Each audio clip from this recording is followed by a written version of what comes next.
All right, so here's my specialized chisel. So the chisel is basically an aluminum frame epic. That's what it is. Because specialized, they're smart about their marketing. So instead of having an aluminum epic, because the epic name is their premium, premium bike, top end cross country bike, and and if it's premium, it should be a carbon, right? Not aluminum. So they came out with an aluminum version, and they call it the chisel. Because before this, the chisel was a hardtail only, not full suspension. So as far as I'm aware, it's pretty much, the geometry and stuff is pretty much the same. But let's look at this build. So I bought the frame and I put it up. Most of the stuff I actually already had laying around. So the only thing that I bought brand new besides the frame is the fork. And this is the Fox 34 step cast. So you see the step cast right here. It's a little bit lighter. And I bought new, it's the seat post, wolf tooth seat post. So that's new. And the reason why I bought this one is because this is a 30.9 instead of a 31.6. Most bikes are 31.6, but this is supposed to be a cross country bike, so it's lighter. And let's see, and I bought the new saddle, Ergon saddle, tie rails. I think that's it that I bought new. Everything else, and the grips I bought new. Oh, and the shifter. This is a SRAM GX Eagle shifter. So a GX shifter I bought new. Everything else I had laying around. They might be new, but I had them laying around as extra parts, or they were already used up parts. So let's start in the front here. I already have the handlebars. I already have the stem. So this is a race face. What is this? This is a race face Nex R maybe. I'm not sure if it's Nex or Nex R, but anyways, race face with carbon, race face stem, and I think this is a 32 millimeter, 35 clamp, 32 millimeter stem, length stem. This other thing I bought new as well. This wolf tooth. No, actually, no. This is not new. This is old. This is old one. But anyways, wolf tooth dropper posts, or excuse me, not dropper posts. Dropper post lever. So that was old. ESI grips. So this is the grip, the new SRAM G2 RSC. So these are used as well. These are used. Rotors in the front is actually used or old that I had laying around. It's 180 in the front, 160 in the rear. The rear I actually had to buy new because on the rear I went with the 160 and I didn't have a 160. I already had a 180. Let's see, what else did I get that was new? I think that's about it. See, the wheels I already had. These are Bird Hawk 27s. With the i9 hubs. So I already have that, on one of my other bikes. And I also bought another wolf tooth water bottle cage. Wolf tooth makes the best water bottle cage because, and this is the reason why, because they have a lot of different holes, so you get adjusted quite a bit. This is the very bottom position on the mounting, meaning the cage itself is actually higher up, or you could mount it up right here, and I think probably down this one, and you could have so you have basically you have 1, 2, 3, 4. You have 4 positions that you could mount this thing. So I could actually drop this thing further down or up, but I think I have it dropped down as far as possible. Because that way it gives me more clearance for a larger water bottle, a longer water bottle. And also Specialized has 3 mounting holes for the bottle, so that makes it more flexible as well. So I'm using the bottom one. Right. So this is, I believe, a 24-ounce bottle, but I also have a 26-ounce bottle, so it's a little bit taller. And still plenty of clearance. So you'll probably fit a 28-ounce bottle too. But the thing is, I'm not sure if anyone ever makes a 28-ounce bottle anymore. I think they used to, but I haven't been able to find one. I believe this one is a 24-ounce bottle right here. And that's there's enough space right here for clearance. All right, enough space for clearance. And again, there's plenty of space here for a longer bottle, bigger bottle. Again, this is a cross-country bike, so it's gonna you're gonna be riding a lot, right? A lot of climbing, so you want to have as much water as you can have. All right, let's see further back.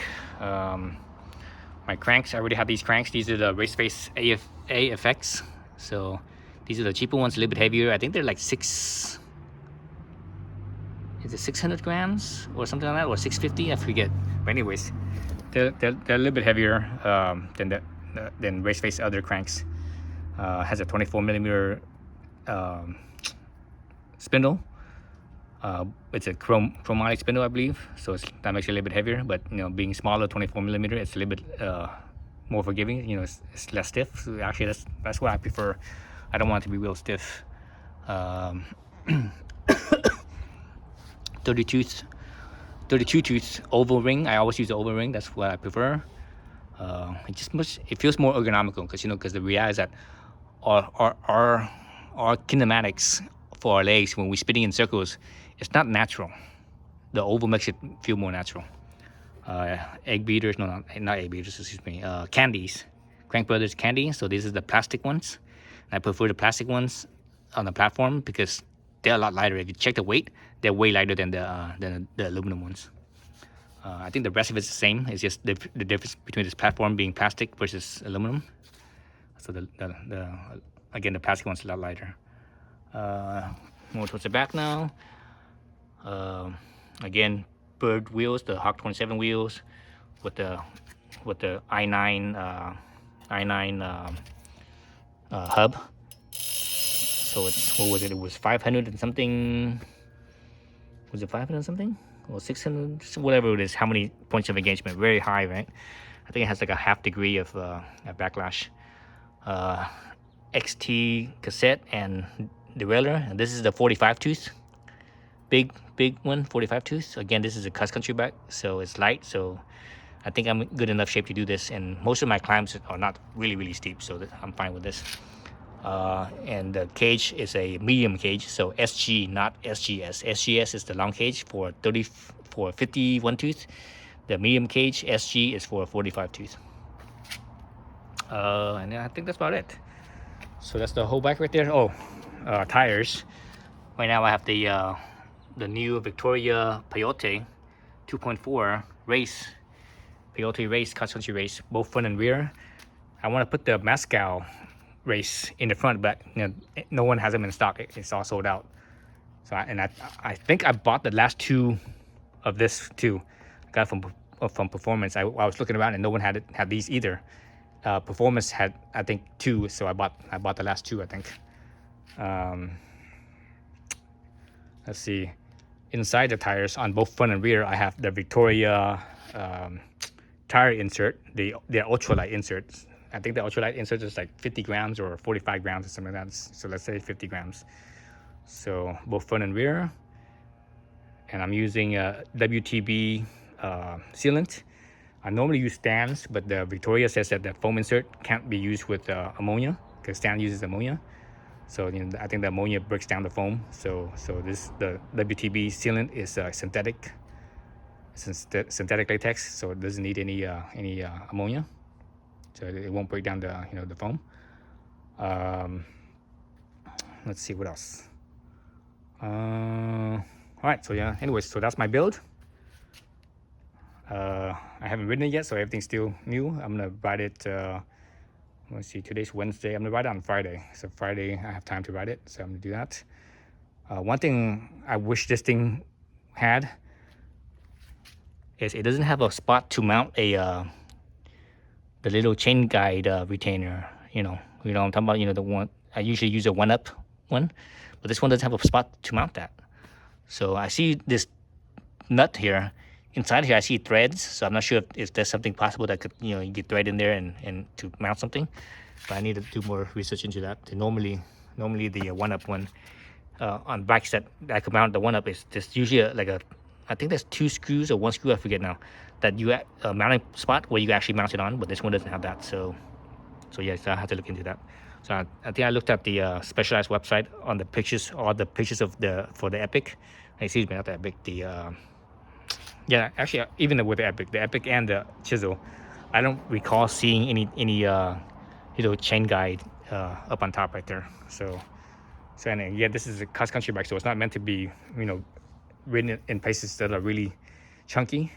So it shouldn't be bouncing around too much in those places. So the what is it, the thin thick chain ring and the clutch should be enough to hold it, but you can't really depend on that. It'd be nice to have that little guide in there. So anyway, so that's my build for right now. The only thing I could consider changing if it doesn't work out very well is the handlebar. Normally I prefer to ride the one-up handlebar because it's more, it has a little bit of give, so it's more comfortable. So we'll see how this does, because this is only 120, 130, 120 millimeters up front, so that's less travel. But again, this bike is meant for a cross-country bike, not a trail bike. So the trails that I'll be riding won't be as rough. So we'll see how this holds up for my wrist. If it give me problems with my wrist, then I will change this bar to the one-up bar. That's about the only thing I would do with this. I was thinking about some lighter cranks, but I'm not gonna spend money. I already have that, so that's fine. Oh, the crank is 165. I prefer a 155, but the 155 is, I think, the only one that's readily available, and that length is 5 dev, and their cranks are like $500 each. I'm not gonna spend $500. Screw that. The back is Shimano XT or XT. Also, the chain is XT, and this is race face chain ring, thick, thin. But my shifter earlier, you saw that it was a GX, so I'm using a GX shifter. The reason why I like the GX shifter over the XT shifter is the ergonomics right here. When you're pressing both of these, it just feels better. Ergonomically, it feels better than the Shimano.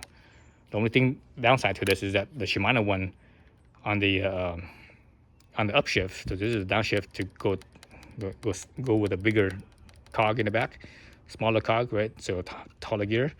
On the Shimano one, if you push it further in, you push one, it drops one, or if you push further in, it could drop two.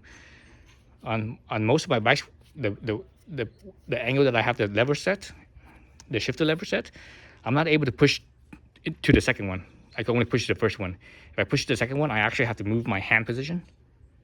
But if I angle this thing so that way that I don't have to move my hand position, I can just push it two clicks.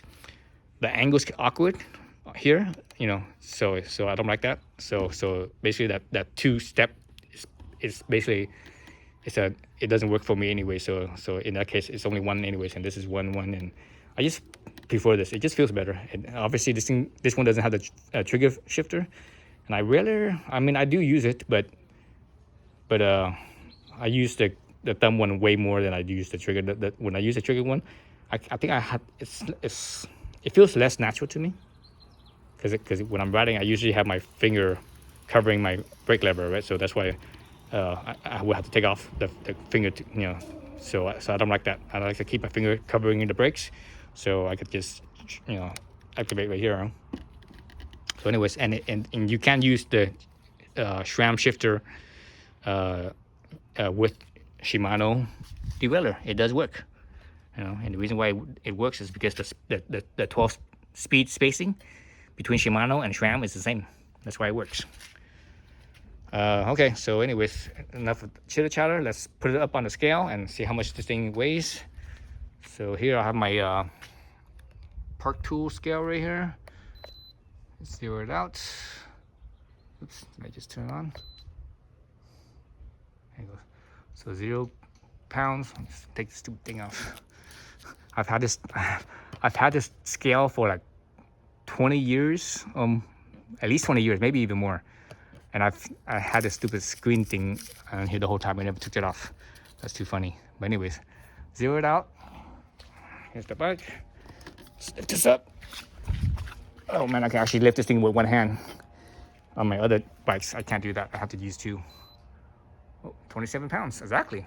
Look at that, 27 pounds with 2 empty water bottles. I have no tools or no pumps on here.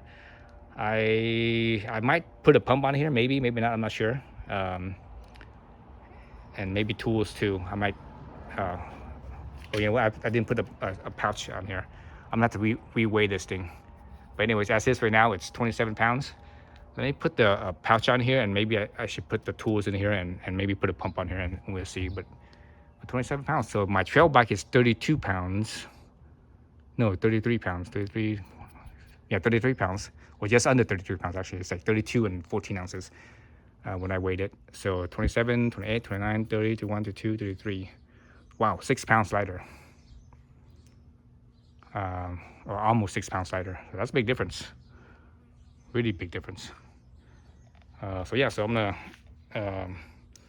put the pouch on here, put the whatever tools and the pump on here, so then you would get the real weight, because this is, you know, because I'm not gonna be riding the bike with this at this weight, right? Because I'm always gonna have a pouch right here with tools in it, and on the back here, and a pump sitting out here somewhere.